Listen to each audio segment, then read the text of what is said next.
शिमला में रात थी। ठंडी हवा चल रही थी। हवा के झोंके पेड़ों को हिला रहे थे और बर्फ के टुकड़े हवा में उड़ रहे थे। ऐसा लग रहा था जैसे पूरी दुनिया सफेद चादर में लिपटी हो। बर्फ गिर रही थी। चारों तरफ सन्नाटा था। हर तरफ बर्फ की मोटी परत बिछी हुई थी। सड़कों पर कोई नहीं था, सिर्फ बर्फ की चादर और ठंडी हवा का संगीत। दो दोस्त अमित और सुनील एकांत सड़क पर चल रहे थे। उनके कदमों की आवाज बर्फ पर साफ सुनाई दे रही थी। वे दोनों अपने कोट में लिपटे हुए थे, ठंड से बचने की कोशिश कर रहे थे। वे एक हवेली की तलाश में थे। हवेली बहुत पुरानी और डरावनी थी। हवेली के बारे में कई कहानियां सुनी थी। कुछ ने कहा कि वहां भूत रहते हैं। मुझे यह जगह बिल्कुल पसंद नहीं आ रही है यार, अमित ने कहा। उसके दांत ठंड से बज रहे थे। उसकी आवाज में डर साफ झलक रहा था। सुनील ने उसे आगे बढ़ने का इशारा किया। डरने की कोई बात नहीं है, यह सब सिर्फ कहानियां हैं, उसने कहा। लेकिन उसके चेहरे पर भी थोड़ी चिंता थी। यह सिर्फ एक पुरानी हवेली है। वे अंधेरे में आगे बढ़ते रहे। हवेली के पास पहुंचते ही उन्होंने देखा कि दरवाजा थोड़ा खुला हुआ था। दोनों ने एक दूसरे की ओर देखा और फिर अंदर जाने का फैसला किया। हवेली एक पहाड़ी पर स्थित थी। यह हवेली वर्षों से वीरान पड़ी थी और इसके चारों ओर एक रहस्यमयी सन्नाटा पसरा हुआ था। लोग कहते थे कि इस हवेली में कुछ अजीब घटनाएं होती हैं और इसलिए कोई भी यहां आने की हिम्मत नहीं करता था। चारों तरफ घना जंगल था। इस जंगल में रात के समय अजीब अजीब आवाजें सुनाई देती थीं, जो किसी को भी डरा सकती थीं। हवेली के पास पहुंचते ही अमित और सुनील को भी ये आवाजें सुनाई देने लगी। हवेली की खिड़कियां और दरवाजे बंद थे। ऐसा लग रहा था जैसे यहां वर्षों से कोई नहीं आया हो। खिड़कियों पर धूल की मोटी परत जमी हुई थी और दरवाजों पर जंग लगा हुआ था। अमित और सुनील हवेली के सामने आकर रुक गए। दोनों के दिलों की धड़कनें तेज हो गईं। वे दोनों इस रहस्यमयी हवेली के बारे में बहुत कुछ सुन चुके थे, लेकिन आज वे खुद इसे देखने आए थे। उन्हें हवेली को देखकर अजीब सा डर लग रहा था। हवेली की पुरानी और भयानक स्थिति ने उनके मन में डर पैदा कर दिया था। वे दोनों एक दूसरे की ओर देख रहे थे, जैसे पूछ रहे हों कि क्या वे सही कर रहे हैं। क्या हम सचमुच अंदर जाना चाहते हैं? अमित ने पूछा। उसकी आवाज थोड़ी डरी हुई थी। वह जानता था कि इस हवेली के अंदर जाना कोई आसान काम नहीं है। उसकी आवाज थोड़ी डरी हुई थी। सुनील ने भी उसकी चिंता को महसूस किया, लेकिन उसने अपने दोस्त को हिम्मत देने की कोशिश की। सुनील ने एक छोटी सी हंसी के साथ जवाब दिया, हाँ यार, इसीलिए तो हम यहाँ आए हैं। उसकी हंसी में भी थोड़ी घबराहट थी, लेकिन वह अपने दोस्त को हिम्मत देना चाहता था। हाँ यार, इसीलिए तो हम यहाँ आए हैं। सुनील उत्साहित था। वह जानता था कि एक अद्वितीय अनुभव होगा, लेकिन दोनों इसे मिस नहीं करना चाहते थे। वे हवेली के मुख्य द्वार पर पहुंचे। दरवाजे पर पहुंचते ही उन्होंने देखा कि दरवाजा बहुत पुराना और भारी था। इसे खोलना आसान नहीं होगा। द्वार पर एक जंग लगी ताला लगा हुआ था। लेकिन वह वर्षों से नहीं खुला हुआ था।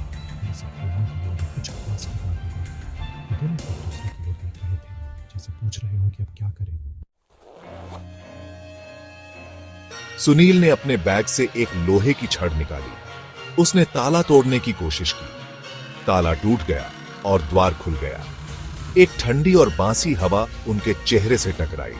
उन्हें अंदर से अजीब सी आवाजें सुनाई दे रही थीं। तुम्हें वो आवाज सुनाई दी? अमित ने फुसफुसाते हुए कहा। उसने सुनील को कसकर पकड़े लिया। शायद हवा होगी, सुनील ने कहा, हालांकि वह खुद भी थोड़ा डरा हुआ था। वे अंदर चले गए। हवेली के अंदर अंधेरा था। अमित और सुनील ने अपनी टॉर्च जलाई। हवेली का फर्श धूल से भरा हुआ था। दीवारों पर पुरानी तस्वीरें लटकी हुई थीं। तभी उन्हें एक साया दिखाई दिया। साया दीवार पर तेजी से भागता हुआ दिखाई दिया। तुमने वो देखा? अमित चीखा। उसका चेहरा पीला पड़ गया था। देखा क्या? सुनील ने घबराते हुए पूछा। वो साया, अमित ने इशारा किया। लेकिन जब तक सुनील ने देखा, साया गायब हो चुका था। अमित और सुनील धीरे धीरे आगे बढ़े। उन्हें हर आहट पर डर लग रहा था। उन्हें ऐसा लग रहा था जैसे कोई उन्हें देख रहा है। मुझे यहां से जाना है यार, अमित ने कहा। उसकी आवाज कांप रही थी। बस थोड़ी देर और, सुनील ने कहा। वह उत्सुक था कि आगे क्या है। वे एक कमरे में दाखिल हुए। कमरा बहुत बड़ा था। कमरे के बीच में एक बड़ा सा पलंग रखा हुआ था। अचानक खिड़की के शीशे पर किसी ने खटखटाया। अमित और सुनील ने डर के मारे एक दूसरे को पकड़ लिया। कौन है वहां? सुनील ने चिल्लाकर पूछा। उसका दिल तेजी से धड़क रहा था, लेकिन कोई जवाब नहीं आया। खिड़की के बाहर सिर्फ बर्फ गिर रही थी। सुनील ने हिम्मत करके खिड़की खोली। बाहर अंधेरा था और कुछ भी दिखाई नहीं दे रहा था। यहां कोई नहीं है, सुनील ने कहा, लेकिन उसकी आवाज अभी भी थोड़ी कांप रही थी। वे खिड़की बंद करने ही वाले थे कि तभी उन्होंने पलंग के नीचे कुछ देखा। एक छोटी सी लकड़ी की गुड़िया पड़ी हुई थी। गुड़िया की आंखें लाल रंग की थीं। यह क्या है? अमित ने कहा। वह गुड़िया को देखकर घबरा गया था। सुनील ने गुड़िया को उठाया। जैसे ही उसने गुड़िया को छुआ, कमरे की लाइटें बुझ गईं। अंधेरा छा गया। अरे नहीं! अमित चिल्लाया। यह गुड़िया शापित है। तभी उन्हें एक खून जमा देने वाली चीख सुनाई दी। यह चीख अमित की थी। सुनील ने अपनी टॉर्च जलाई। उसने अमित को देखा। अमित जमीन पर पड़ेड़ा हुआ था। उसके चेहरे पर दहशत साफ दिखाई दे रही थी। क्या हुआ? सुनील ने घबराते हुए पूछा। पीछे? अमित केवल इतना ही कह पाया। उसकी उंगली सुनील के पीछे की ओर इशारा कर रही थी। सुनील धीरे से पीछे मुड़ा। उसकी नजर एक खूनी पंजे पर पड़ी थी। पंजा हवा में लहरा रहा था। सुनील की आंखें डर के मारे बड्डी हो गईं। उसके मुंह से चीख निकलने ही वाली थी कि उसे एहसास हुआ कि वह अपने बिस्तर पर लेटा हुआ है। सुबह हो चुकी थी। उसकी आंखें धीरे धीरे खुली और उसने अपने चारों ओर देखा। कमरे में एक अजीब सी शांति थी जो उसे असहज कर रही थी। सूरज की रोशनी उसके कमरे में आ रही थी। वह उठकर बैठ गया और खिड़की से बाहर देखने लगा। बाहर का दृश्य सामान्य था, लेकिन उसके मन में एक अजीब सी बेचैनी थी। यह सब एक सपना था? सुनील ने खुद से पूछा। उसने अपने सिर को हिलाया और अपने विचारों को साफ करने की कोशिश की, लेकिन वह बेचैनी अभी भी बनी हुई थी। उसने राहत की सांस ली। शायद यह सब सिर्फ एक बुरा सपना था। उसने खुद को समझाने की कोशिश की कि सब कुछ ठीक है। तभी उसकी नजर अपने हाथ पर पड़ी। उसने अपने हाथ को ध्यान से देखा और उसकी आंखें चौड़ी हो गईं। उसके हाथ पर खून के निशान थे।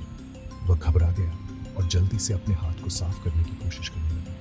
और उसके हाथ में एक छोटी सी लकड़ी की गुड़िया थी। उसने गुड़िया को ध्यान से देखा और उसके दिल की धड़कन तेज हो गई। गुड़िया की आंखें लाल रंग की थी।